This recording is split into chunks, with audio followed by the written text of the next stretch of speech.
Hey, welcome to this latest webinar coming from the team at the University of South Wales. We are on our sixth, I'm just counting through the list now, sixth session that we've been working on, just trying to support local schools, staff and students and how they can use technology in these challenging times. As always, my name's Matt Pullen. I'm a senior lecturer at the University of South Wales, and today's session is on all around what is distance learning. We've heard this term an awful lot recently, and we're going to sort of dive in and have a bit more of a discussion around this. Absolutely honoured today to be joined by fellow professional learning specialist Martin Coutts. Hi, Martin. Hi, Matt. Thanks very much for having me. Delighted to be joining you virtually to have a look at distance learning and all the conversations that we can have around supporting schools. Yeah, definitely. Martin, do you want to tell us a little bit about your background? Because there's obviously, I'm talking here a lot to on the Welsh perspective, being in Wales myself and working in a Welsh university and working with Welsh schools. Why Yes. are you here with me today? What's your So you and I have been colleagues and friends for about 5 years now, and in that time we have developed a good working practice around the use of Apple technology and the changes in conversation you can have around the pedagogy of using technology in education.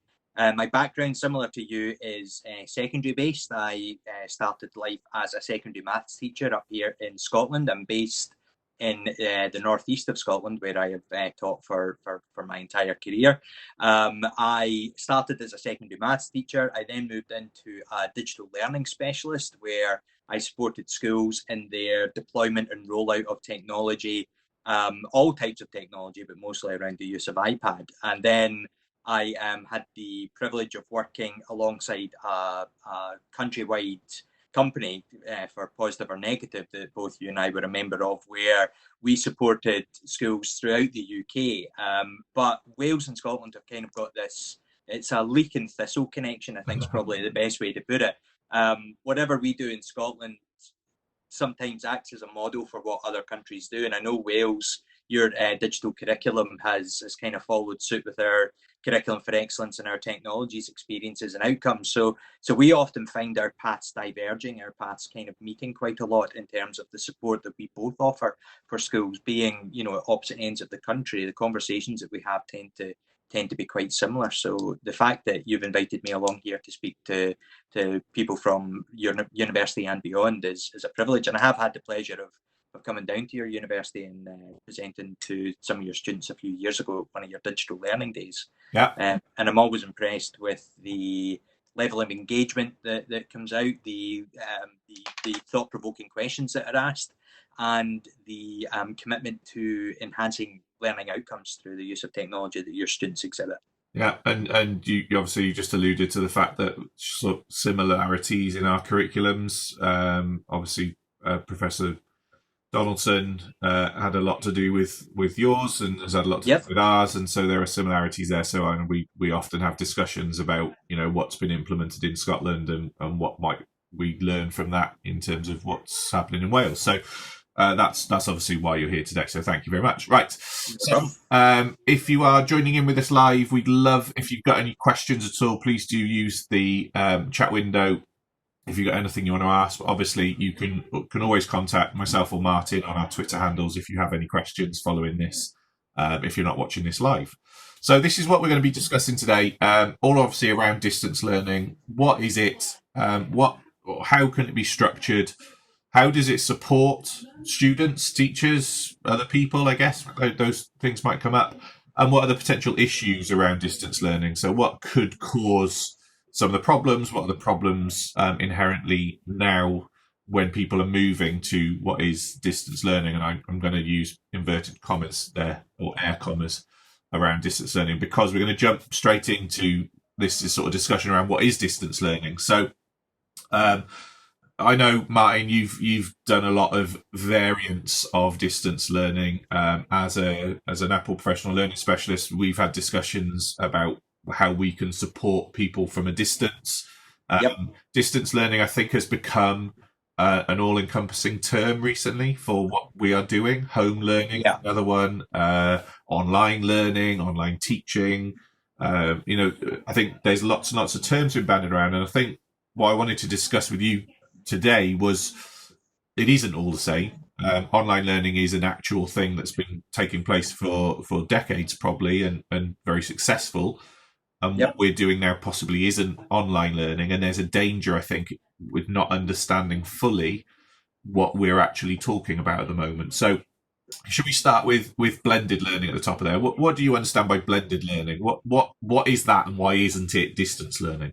So blended learning is when you take a combination of everything. You take the sort of the standard, what we would call chalk and talk method, and you also combine that with allocating work through an online learning platform. Universities use Blackboard or some of these types of things, whereas a lot of schools might use Google Classroom or Microsoft Teams. And it's finding a way to get that balance between the two. It's using the combination of the important face-to-face, and you and I being both APL, we both know the value of face-to-face, both in teaching practice and in training practice. And I think blended learning is when, it's a delicate balance that you find. It's a delicate balance that you strike. It's something that is constantly evolving and constantly changing.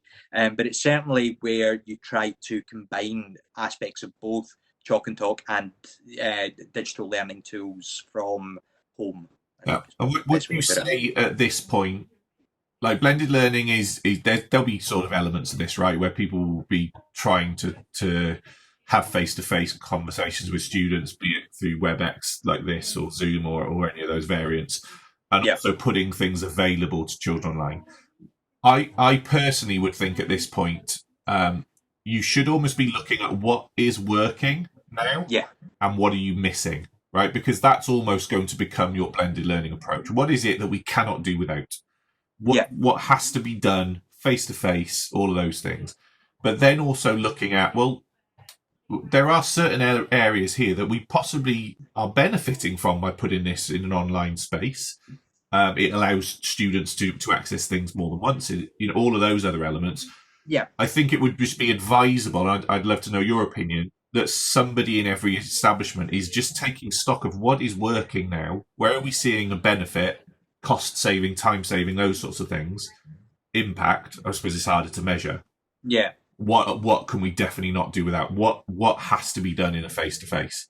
Absolutely. And I think, if we think about the teaching practice that we all sort of do, self-reflection and reflective practice is something that is essential to ensuring that you don't stagnate your learning approach, and you don't, when you're teaching, you don't do the same thing over and over, because pretty soon everyone is going to start to feel their feet going to sleep. And I think that's true with blended learning approaches as well. We get into a danger where what we have, or what we think blended learning is, or what we think online learning is, or what remote learning looks like, we tend to scratch the surface, but we think we're doing enough. And it's, if we think to some of the approaches where we talk about substitution, augmentation, modification, redefinition, substituting what you do in a classroom online isn't going to be effective. It's a stopgap. It's what's happening just now because of the current climate we're in and the fact that we have to adapt pretty quickly. But I think if all you do is adapt without actually moving the conversation forward, and you don't actually, as you say, look at what you need to do face to face, and also what you could then, even from an engagement point of view within the class, it's kind of like, do I really need to sit and teach them this aspect? Or is that something I could deliver to them through Teams, Seesaw, whatever online platform I'm doing? And then when they come into class, we can then, and it goes on to your next one in the list, can we flip that learning approach where we can actually start the conversation instead of going, right, everybody, let's stop and take a look at here's Pythagoras theorem. If I created a Pythagoras theorem, and I did this, if I created a Pythagoras theorem tutorial walkthrough, I could have the pupils watch that in their own time, at their own pace, make some of the notes that they would want to, and then when they come into the class, I can then have this conversation. So we need to take stock of what we're doing, how we're looking at it. That engagement? I think on that, let's picking up on that flip learning approach. I think what you're saying there is the power of the teacher, right? The teacher is good at explaining things, but that's not their power. That's not their strength. Their strength is getting children to understand application and resolve misconceptions, those sorts of things, right? So I think what we're seeing now in the wealth of, and we've had this discussion numerous times, there is an awful lot of content out there being packaged up right? Yeah. Good or bad, there is, right? You can go online. You might not be able to find it very easy because there's so much there. There's so much. There's an awful lot of content that people who are very, very clever, very, very talented in putting these things together have put together. So we don't need to do that as teachers, right? That's not necessarily our skill set. Teachers are very good at doing that. I'm not saying it's not their role, but it isn't as simple as get a child to watch a TV program for 30 minutes on space and now you know about space, right? It isn't that. And I think what you've said there is, and it kind of links back to that blended learning approach, the time in the classroom where people say, oh, we don't have enough time to get through the curriculum because we have all this content. I think what you're seeing now is the fact that a child can sit at home and get content, right? They can watch a video, they can do all that. That doesn't mean they've learned anything. It just means that they've watched a video. Now, if you're doing that in your classroom, that's a lot of time wasted where you could be really utilizing your talents of helping them distill, filter, make sense, apply in new areas, etc. So, you know, I think as a maths teacher, you hit that on the nail with the Pythagoras' theorem thing, right? It's children want to know why they need to learn these things. Yeah. And that's your skill as the teacher in actually getting them to understand why. Yeah, you're facilitating that discussion. You're very much, you know, I often think the amount of time that teachers spend creating resources, and they spend most of their time creating worksheets or making a worksheet look as flashy or as great as possible, which is great. It's wonderful to take that pride in the work that you're doing because you have the learner at the heart of what you're doing. But is that, as you say, the best use of the teacher's time? And the argument is no. It really isn't the best use of their time. As you've said, and you hit the nail on the head perfectly there when you said that it's that application. It's why do I need to know Pythagoras' theorem? Why do I need to know that if I have my knees bent in such a way before I bounce off, I'm going to take a better jump shot at basketball?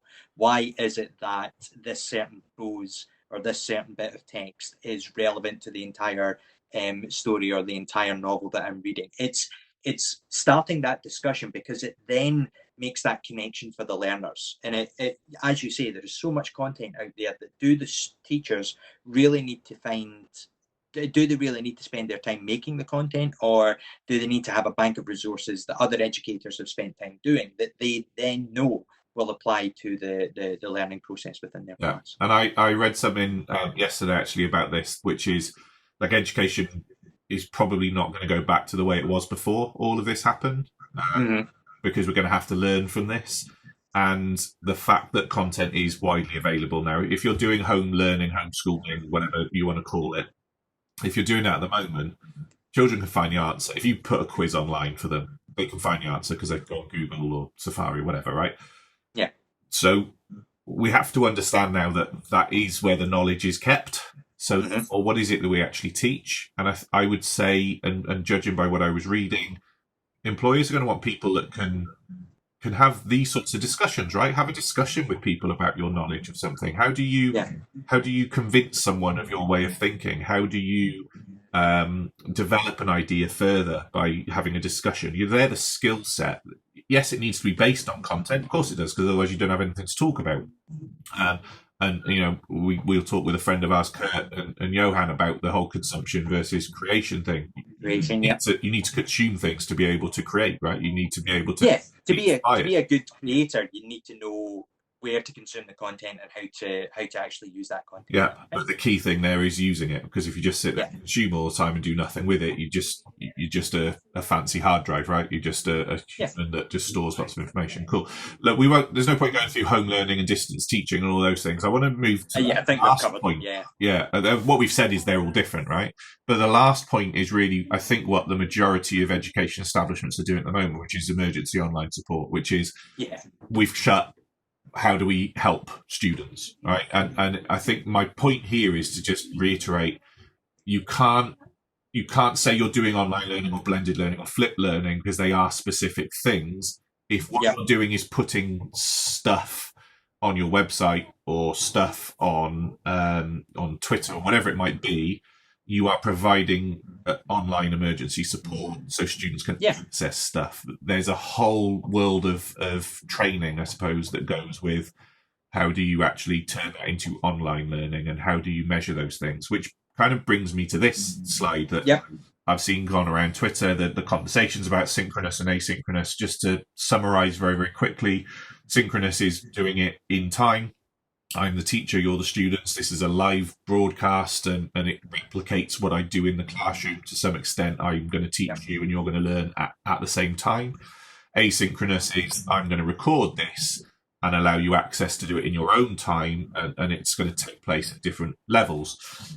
What do you think about this as a title, the synchronous versus asynchronous? Is there a versus argument here?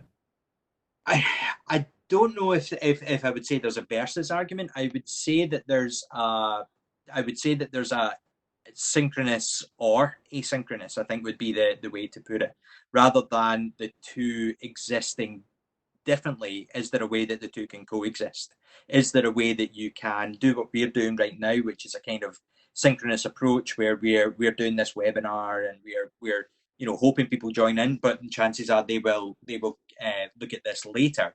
So there's not really a chance to get that asynchronous constant conversation stuff coming back, where we're facilitating the discussion. I'm going to keep using that because that's really what these types of things need to be. They need to be a facilitation of the knowledge. It needs to be a way that the knowledge is being distilled. How is it getting used? How is it coming together? So it's time and a place for each. And I think if you are going to focus on doing stuff online, you need to make sure that you're giving opportunities for meaningful discussion to take place, where you can actually say, right, what worked at the end of what we discussed? What didn't work?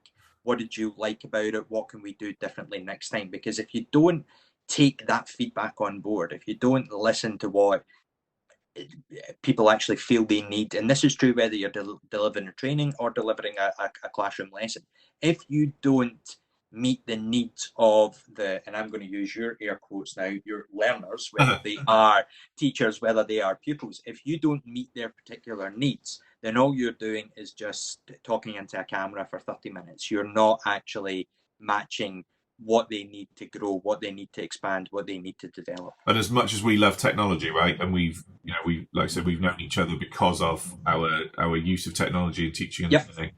We are not advocates of moving everything online. Like we know very well that you need to have face-to-face contact. That some things, the body language that you express in a classroom, the caring attitude to things that you can't put across a video screen.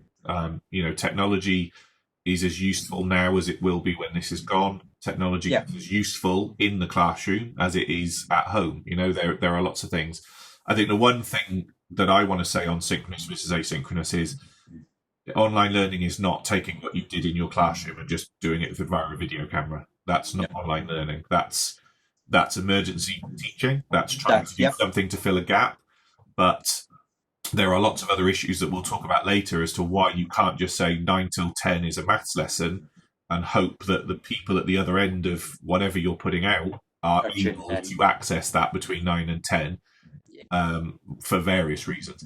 You talked about some of these things as well, and I wanted to kind of just reiterate this really, that teaching and learning is teaching and learning whether you're online or not online. And there are some key things that I thought of bringing out that you need to consider whether you're doing this as a virtual environment or you're doing this face-to-face. And that is, we know that feedback, assessment are critical in anything that you do. You need to know that you're making progress in order to continue to make progress.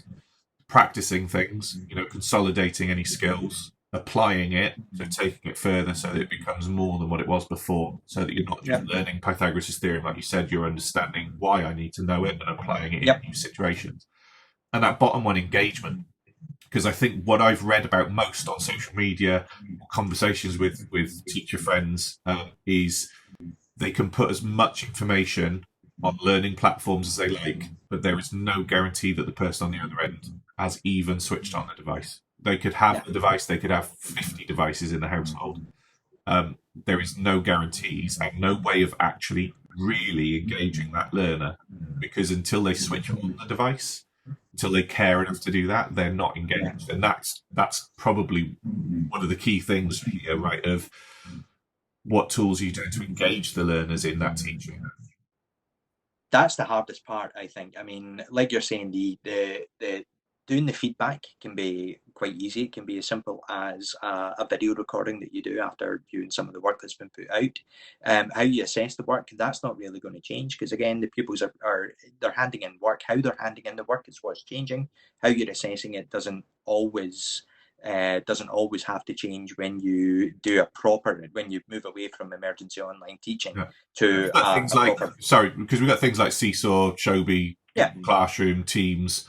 There are lots of platforms that we can use. Again, even if we're still in the classroom, they are equally valid there as they are at this moment here. They're probably obviously more useful in the situation we're in at the moment because it's your only point of access. But using Seesaw now, you must be able to see the impact of using Seesaw when you're back in the classroom, right? Because it just gives another voice for learners.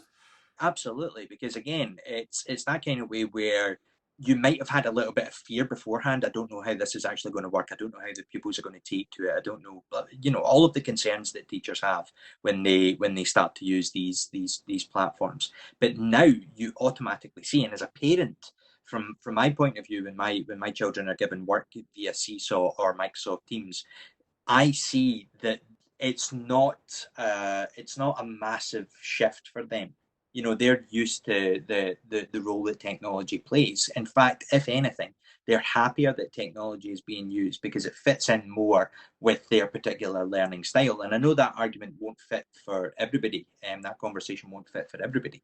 But when you go back to school and you see that such and such a pupil was handing in work, whenever they did something, whether it was taking a picture and using markup to bring it to life, they're wanting to share that with their teacher. They're wanting to, how they're doing that is through Seesaw or Teams. They are being engaged. And it does come down to the individual learning styles, and it comes down to the individual child. The parent plays a massive role. I think there was an online conversation I was having yesterday where it was, how do you ensure parents are being engaged? Is there a difference between parents of younger learners and parents of older learners, and how engaged they are in the conversation you have, the stuff that you're sharing? And I think it really comes down to the individual learning style of each pupil. And I think what we're going to notice as we move forward is that learning styles and individual learning styles are going to be even more prevalent than they are in your current teaching practice, because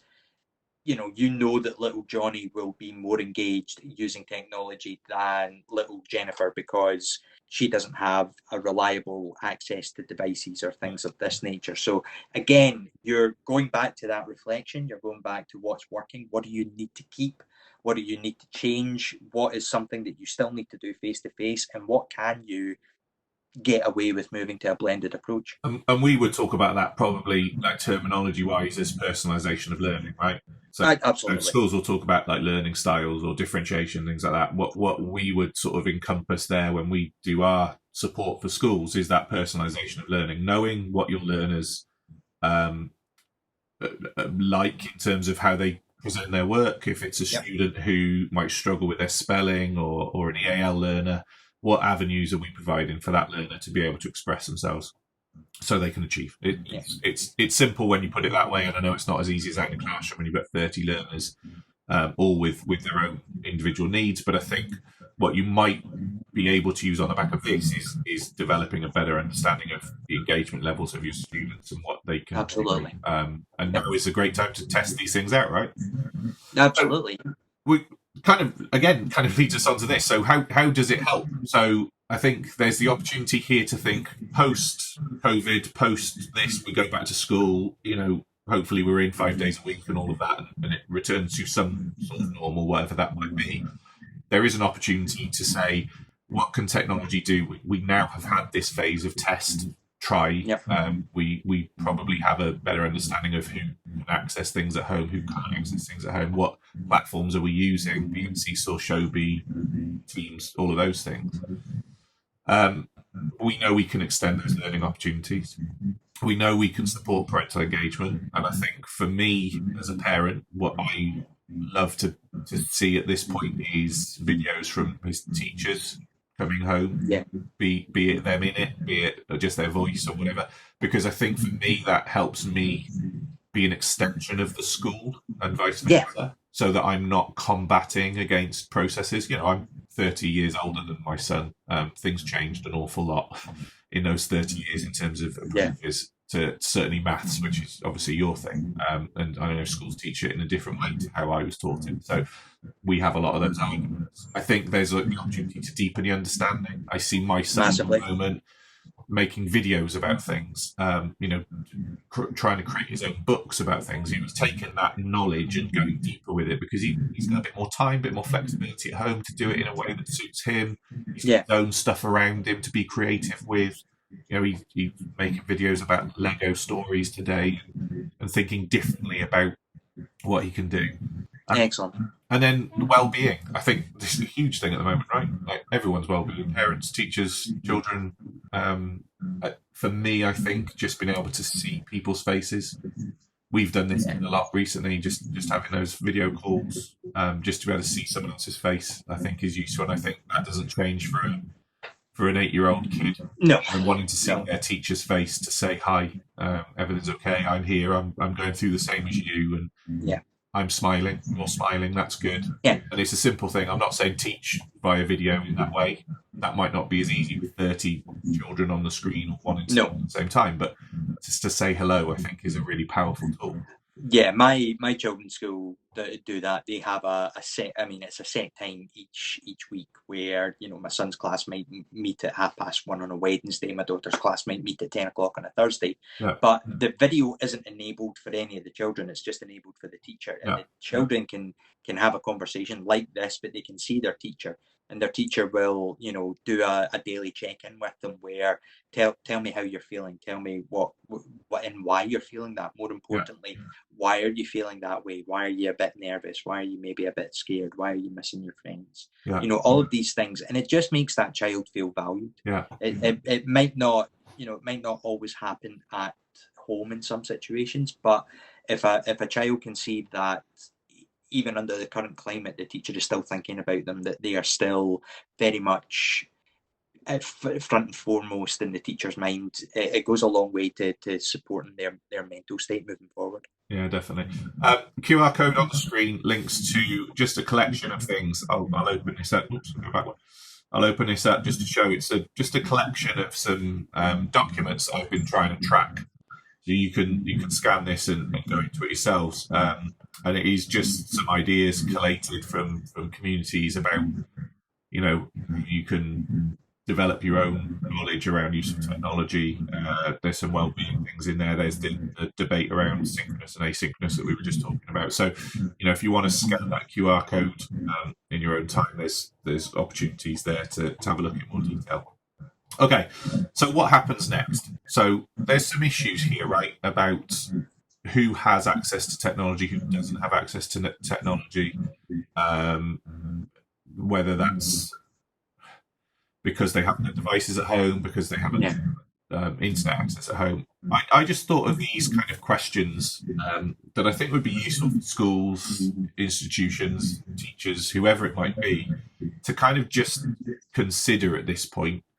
That there's an opportunity here to think, if this happens again, and the chances are it's going to in some form, right? Children get ill all the time and have to have weeks off school. They might not all have weeks off school at the same time like we're doing at the moment, but how do we cater for that, right? Snow days, you're up in Scotland, you have them more than we do down here, but you can lose a lot of days to snow days every year. And I'm not saying that, I'm going to be the most popular person in the world by saying kids might not want to go out and snowball fight and everything. But if you're going to lose those days, what could you do to kind of make that time? So these are my thoughts. Like, do you know what devices and connectivity students have at home? Do you know what access they have to technology? Do you know if they have access to the internet? What's your staff training on alternate approaches? We talked about distance learning, flipped learning. Do people know what those things are? Okay. What systems can you use to support learning beyond school? I know there are lots of schools that have Seesaw, but they only use it in school. Yeah. And just switching it on it's not as simple as that. You have to actually have a thought process about what do we do to have this as a home learning thing. So have you got a system that can both support in school and at home? Do you know how much money you spend on things that you don't need to spend money on? And I think at the moment, photocopying isn't happening at the moment, I would assume. I can't imagine too many schools where teachers are photocopying things, sticking it in an envelope, and posting it home to parents. Yeah.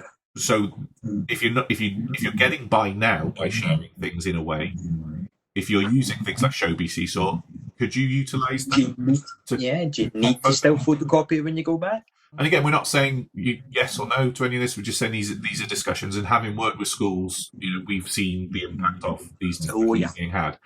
And then the best routes to invest in equipment purchasing. And again, the roles we do, obviously, this is something that we talk to schools a lot about.